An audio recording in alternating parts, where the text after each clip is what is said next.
ಆತ್ಮೀಯ ಬಂಧುಗಳೇ, ಶ್ರೀರಾಮಚರಿತ ಮಾನಸ ಲಂಕಾಕಾಂಡ ಇದರಿಂದ ಇವತ್ತು ಚೌಪಾಯಿಗಳು, ದೋಹೆ ಮತ್ತು ಛಂದಸ್ಸುಗಳನ್ನು ತಿಳ್ಕೊಳ್ಳೋಣ.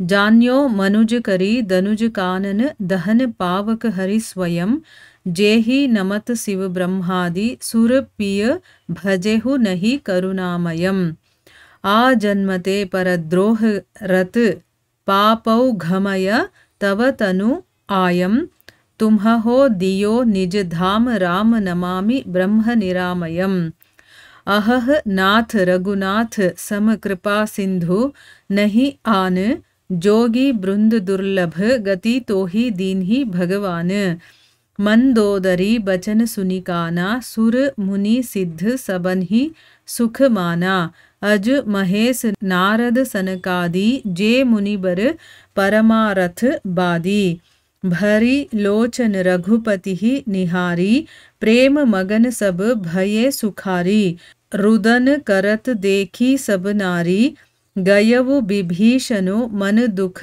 भारी बंधु दशा बिलोकी दुख कीन्हा तब प्रभु अनुजहि आयसु दीन्हा लक्ष्मण तेहि बहु विधि समझायो बहुरी विभीषण प्रभु पहि आयो कृपा दृष्टि प्रभु ताहि बिलोका करहु क्रिया परिहरि सब सोका कीन्हि क्रिया प्रभु आयसुमानी ವಿಧಿವತ್ ದೇಶ ಕಾಲ ಜೀಯ ಜಾನಿ. ಇವು ಚೌಪಾಯಿಗಳು, ದೋಹೆ ಮತ್ತು ಛಂದಸ್ಸುಗಳು.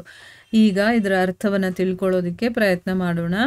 ತುಳಸಿದಾಸರು ಹೇಳುತ್ತಾರೆ, ಮಂಡೋದರಿ ಅಳ್ತಾ ಅಳ್ತಾ ತನ್ನ ಗಂಡನ ಮುಂದೆ ಅವನು ಮಾಡಿದ್ದೇನೇನಿತ್ತು ಅದೆಲ್ಲ ತಪ್ಪು ಅನ್ನೋದನ್ನ ರಾವಣನ ಮುಂದೆ ಹೇಳ್ತಾ ಇದ್ದಾಳೆ. ಜಗತ್ಪ್ರಭುವಾದಂತಹ ಶ್ರೀರಾಮನ ಜೊತೆ ವೈರ ಕಟ್ಕೊಂಡ್ರಲ್ಲ, ಅದಕ್ಕೆ ನಿಮಗೆ ಈ ರೀತಿಯ ಒಂದು ದುಸ್ಥಿತಿ ಉಂಟಾಗಿದೆ. ಅಂದರೆ ಇಡೀ ಜಗತ್ತೇ ನಿಮ್ಮನ್ನು ನೋಡಿ ಹೆದರ್ಕೊಳ್ತಾ ಇತ್ತು. ಅಂದರೆ ಅಷ್ಟೊಂದು ಭಯ ನೀವು ಇಟ್ಟಿದ್ರೆ, ಅಷ್ಟು ಬಲಶಾಲಿಗಳು ನೀವು. ಆದರೆ ಈಗ ನೋಡಿ, ಅವನ ವೈರತ್ವವನ್ನು ಕಟ್ಕೊಂಡಿದ್ರಿಂದ ನಿಮ್ಮ ತೋಳುಗಳು ತಲೆಗಳು ಎಲ್ಲ ನರಿಗಳು ತಿಂತಾ ಇದೆ. ರಾಮನಿಗೆ ವಿಮುಖರಾದವರಿಗೆ ಇಂಥ ಗತಿ ಬರೋದು ಖಂಡಿತ.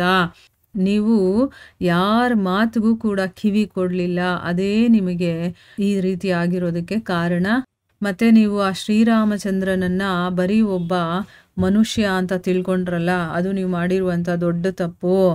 ಧನುಜ ಕಾನನಕ್ಕೆ ಕಾಡ್ಗಿಚ್ಚಾದಂತಹ ಸಾಕ್ಷಾತ್ ಶ್ರೀಹರಿಯನ್ನ, ಅಂದರೆ ಯಾರು ರಾಕ್ಷಸರಾಗಿರ್ತಾರೋ ಆಮೇಲೆ ಕೆಟ್ಟದೆಲ್ಲ ಮಾಡ್ತಾರೆ ನೋಡಿ, ಅಂಥವರಿಗೆ ಕಾಡ್ಗಿಚ್ಚು ಅವನು ಅಂತ. ಈಗ ಕಾಡ್ಗಿಚ್ಚು ಬಿಟ್ಕೊಂಡು ಎಲ್ಲವನ್ನು ಧ್ವಂಸ ಮಾಡಿಬಿಡ್ತಾರಲ್ಲ, ಆ ರೀತಿ ಕಾಡ್ಗಿಚ್ಚಾದಂತಹ ಸಾಕ್ಷಾತ್ ಶ್ರೀಹರಿಯನ್ನ ನೀವು ಸಾಮಾನ್ಯ ಮನುಷ್ಯ ಅಂತ ತಿಳ್ಕೊಂಡ್ರಿ. ಹೇ ಪ್ರಿಯತಮ, ಬ್ರಹ್ಮ ರುದ್ರಾದಿ ದೇವತೆಗಳಿಂದ ಸೇವಿತನಾದಂತಹ ಆ ಕರುಣಾಮಯನಾದ ಶ್ರೀರಾಮನನ್ನು ನೀವು ಭಜಿಸಲಿಲ್ಲ. ನಿಮ್ಮ ಈ ಶರೀರ ಹುಟ್ಟಿನಿಂದನೇ ಪರದ್ರೋಹರತವಾಗಿತ್ತು. ಬೇರೆಯವರಿಗೆ ದ್ರೋಹ ಮಾಡೋದೇ ನೀವು ಹುಟ್ಟಾಗಿಂದ ಮಾಡ್ಕೊಂಡು ಬಂದಿರೋವಂಥದ್ದು. ಮತ್ತು ಈ ಶರೀರ ಬರೀ ಪಾಪಗಳಿಗೆ ಮನೆಯಾಗಿತ್ತು. ಎಷ್ಟೋ ಪಾಪಗಳನ್ನು ಮಾಡಿಬಿಟ್ಟಿದ್ದೀರಾ. ಇಷ್ಟಾದರೂ ಕೂಡ ನಿರಾಮಯನಾದ ಪರಬ್ರಹ್ಮ ಶ್ರೀರಾಮ ನಿಮಗೆ ತನ್ನ ಪರಂಧಾಮವನ್ನು ಕರುಣಿಸಿದಾನೆ. ಅಂಥವನಿಗೆ ನಾನು ನಮಸ್ಕರಿಸ್ತೀನಿ ಅಂತಂದ್ಬಿಟ್ಟು ಹೇಳ್ತಾಳೆ. ಮುಂದುವರೆದು ಹೇಳ್ತಾಳೆ, ಆಹಾ ನಾಥ, ಶ್ರೀ ರಘುನಾಥನಂತಹ ಕೃಪಾ ಸಿಂಧು ಬೇರೆ ಯಾರಿದ್ದಾರೆ? ಆ ಭಗವಂತ ಯೋಗಿ ಜನರಿಗೂ ಕೂಡ ದುರ್ಲಭವಾದಂತಹ ಸದ್ಗತಿಯನ್ನು ನಿಮಗೆ ಕೊಟ್ಟಿದ್ದಾನಲ್ಲ, ನಿಮಗೆ ಕರುಣಿಸಿದಾನಲ್ಲ, ಅವನಿನ್ನೆಂಥ ಕರುಣಾಳು ಇರ್ಬೋದು, ಕೃಪಾ ಸಿಂಧು ಇರ್ಬೋದು ಅಂತಂದ್ಬಿಟ್ಟು ಹೇಳ್ತಾ ಇದ್ದಾಳೆ. ಅಂದರೆ ಬರೀ ಪಾಪಗಳನ್ನು ದ್ರೋಹಗಳನ್ನು ಮಾಡ್ಕೊಂಡು ಬಂದಿದ್ರೂ ಕೂಡ ನಿಮಗೆ ಕೊನೆಯಲ್ಲಿ ಸದ್ಗತಿಯನ್ನು ಕೊಟ್ಟಿದ್ದಾನೆ. ಅಂದರೆ ಇನ್ನೆಂಥ ಕೃಪಾ ಸಿಂಧು ಅವನು. ಮಂಡೋದರಿಯ ಮಾತುಗಳನ್ನು ಕಿವಿಯಾರೆ ಕೇಳಿದಂತಹ ಸುರ ಮುನಿ ಸಿದ್ಧರು ಹೀಗೆಲ್ಲರಿಗೂ ಕೂಡ ಸುಖ ಆಯಿತು. ಹರ ವಿರಿಂಚಿ ನಾರದ ಸನಕ ಸನಂದಾದಿ ಮಹಾಮುನಿಗಳು ಮತ್ತು ಇನ್ನೂ ಬೇಕಾದಷ್ಟು ತತ್ವಜ್ಞಾನಿಗಳು ಅಲ್ಲಿದ್ರಲ್ಲ, ಅವರೆಲ್ಲರೂ ಕೂಡ ಶ್ರೀ ರಘುನಾಥನನ್ನು ಕಣ್ತುಂಬ ನೋಡಿ ಪ್ರೇಮ ಮಗ್ನರಾಗಿ ತನ್ಮಯರಾಗಿ ಅವರ್ಣನೀಯವಾದಂತಹ ಸುಖದಲ್ಲಿ ಮುಳುಗೋದ್ರು. ಅದನ್ನು ವರ್ಣನೆ ಮಾಡೋದಕ್ಕೆ ಸಾಧ್ಯ ಇಲ್ಲ. ಅಂಥ ಒಂದು ಸುಖದಲ್ಲಿ ಅವರು ಮುಳುಗ್ತಾರೆ. ತನ್ನ ಕುಟುಂಬದ ಸ್ತ್ರೀಯರೆಲ್ಲರೂ ಅಳ್ತಾ ಇರೋದನ್ನು ನೋಡಿ ವಿಭೀಷಣನ ಮನದಲ್ಲಿ ಅತೀವ ದುಃಖವಾಗಿ ಅವರ ಹತ್ರಕ್ಕೆ ಹೋಗ್ತಾನೆ. ಅವರ ಅಣ್ಣನ ಈ ಸ್ಥಿತಿಯನ್ನು ನೋಡಿ ಅವನಿಗೆ ತುಂಬ ದುಃಖ ಆಗುತ್ತೆ.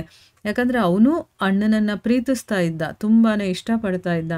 ಆದರೆ ಅವನು ಕೆಟ್ಟ ಮಾರ್ಗದಲ್ಲಿ ನಡೀತಾ ಇದ್ದಿದ್ದರಿಂದ, ಅಧರ್ಮ ಮಾರ್ಗದಲ್ಲಿ ಇದ್ದಿದ್ದರಿಂದ ಅವನು ಎಷ್ಟೇ ಬುದ್ಧಿ ಹೇಳಿದ್ರೂ ಕೂಡ ಅವನನ್ನೇ ಒದ್ದು ಕಳಿಸ್ಬಿಡ್ತಾನೆ. ಅದರಿಂದ ಅವನು ದೂರ ಬರಬೇಕಾಯ್ತೇ ಹೊರತು ಅಣ್ಣನನ್ನು ಬಿಟ್ಟು ಬರಬೇಕು ಅನ್ನೋದು ಅವನ ಒಂದು ಮನಸ್ಥಿತಿ ಇರಲಿಲ್ಲ. ಇಲ್ಲಿ ಅಣ್ಣ ಈ ರೀತಿ ಆಗಿದಾನಲ್ಲ ಅಂತ ತುಂಬ ದುಃಖ ಆಗುತ್ತೆ.